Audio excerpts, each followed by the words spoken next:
देखिए, ये बात सही है कि राहुल गांधी जी को हम मानते हैं कि इतना उनमें राजनीतिक परिपक्वता नहीं है, जो फैक्ट है।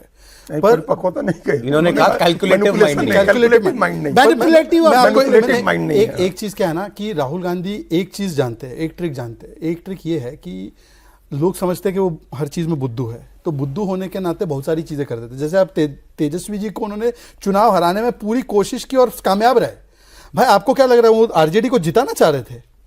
क्या आपको सच में लग रहा है कांग्रेस आरजेडी के जीतने के लिए काम कर रही थी? ना वो आरजेडी को जिताना चाह रहे थे, ना वो अखिलेश जी को जिताना चाहेंगे, ना वो ममता दीदी को जिताना चाहेंगे। ये बात नोट करके रखिए।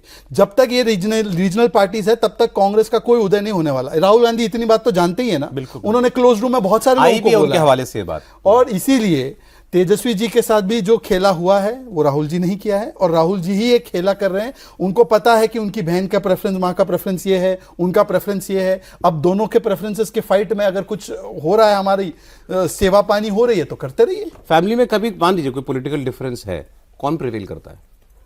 देखिए, सोनिया जी तो चाहती है कि पुत्र ही प्रिवेल करे। अभी तो सनराइज के ही चक्कर में सनसेट हुआ है ना पार्टी का। SON राइज के चक्कर में ही तो SUN सेट हो रहा है पार्टी का।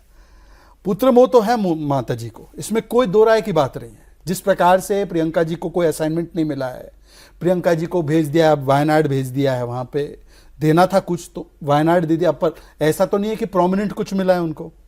तो ये तो क्लियर है कि सोनिया जी वांट्स कि राहुल गांधी ही करे आगे, ये क्लियर है, पुत्र मोही है उनको। पर ये भी बात है कि ये सारे लोग जो है इतना भी मतलब वो नहीं है आउट ऑफ सिंक क्या पॉलिटिकली।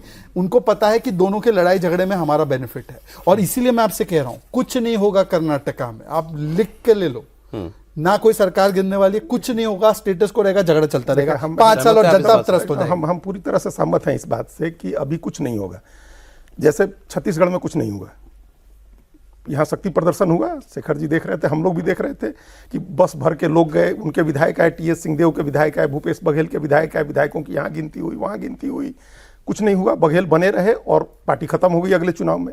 ये कर्नाटक में भी होगा, अभी तुरंत कुछ नहीं होगा, लेकिन जब 28 का चुनाव होगा तो उसके पहले इतनी लड़ाई हो चुकी रहेगी, इतना अविश्वास हो चुका रहेगा, जो चाहे उनका अहिंदा बेस हो, चाहे इनका वोकालीगा बेस हो, या जो भी बेस कांग्रेस ने अपना बना रखा है वहाँ, उसमें इतना अविश्वास हो जाएगा, इतनी गड़बड़ी हो जाएगी, इतनी लड़ाइयाँ हो जाएंगी कि पार्टी खत्म हो जाएगी। 2.5 साल बचे हैं सरकार के, 2.5 साल निकाल लेगी। 2.5 साल इसी तरह से लड़ते झगड़ते निकालते रहेंगे। कैबिनेट, यहाँ कैबिनेट का रिसफल हुआ, इनके पसंद के लोगों को बना दो, उनके पसंद के लोगों को कुछ कम कर दो, जारकीहोली के पावर का कुछ अधिकार कम कर दो। हालांकि कितना कम कर पाएंगे ये तो अभी ये लोग भी नहीं बता सकते हैं, लेकिन ये सब चलता रहेगा।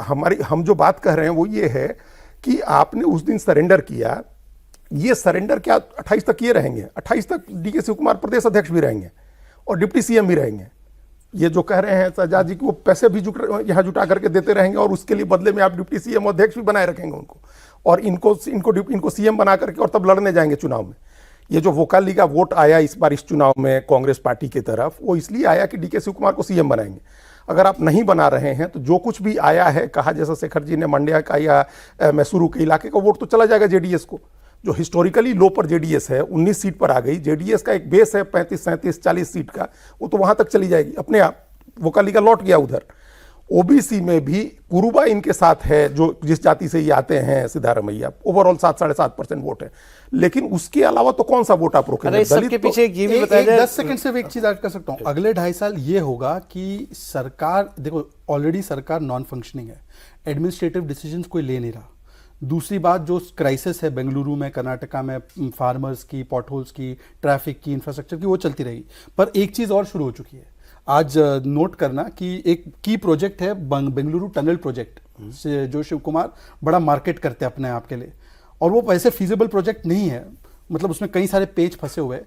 उस पर अभी सिद्धरामैया फैक्शन जो है अलग अलग रेड फ्लैग लगा रहा है, मतलब एक दूसरे को वो काम नहीं करने देंगे। अब आप देखोगे कि बेंगलुरु और कर्नाटका का सबसे बुरा फेज मिस एडमिनिस्ट्रेशन में शुरू होगा बिकॉज ऑफ दिस कॉन्फ्लिक्ट। मतलब कि आप ये नोट करना कि कर्नाटका बेंगलुरु के लिए अगले 2.5 साल, क्योंकि सरकार तो इनकी ही रहेगी, इसमें कोई इफ एंड बट नहीं है, और ना कोई बीजेपी या कोई किसी को इंटरेस्ट है। आपके और JDS मिला के 85 हो जाते हैं, 113 चाहिए ना आपने बताया, 113 चाहिए, 224 JDS BJP मिला के 85 हो जाते हैं। नहीं 135 है कांग्रेस का। 135 मतलब ऑब्वियसली 135 कांग्रेस है। में बहुत बड़ी टूट होगी तो ये सरकार गिरेगी। नहीं, और वो भी नहीं, anti ये हो defection सकता है है और वो सब- अगर लीडरशिप चेंज करना है, राहुल सोचेगा अगर इसमें अगर मुझे बड़ा मैसेज देना है, दलित सीएम दलित बना बनाने की दो, बात होगी। ठीक बात है, दलित सीएम बना दो, दलित सीएम कोई बना- तीसरा बनेगा। हाँ, वो तीसरा ये तो- बनेगा।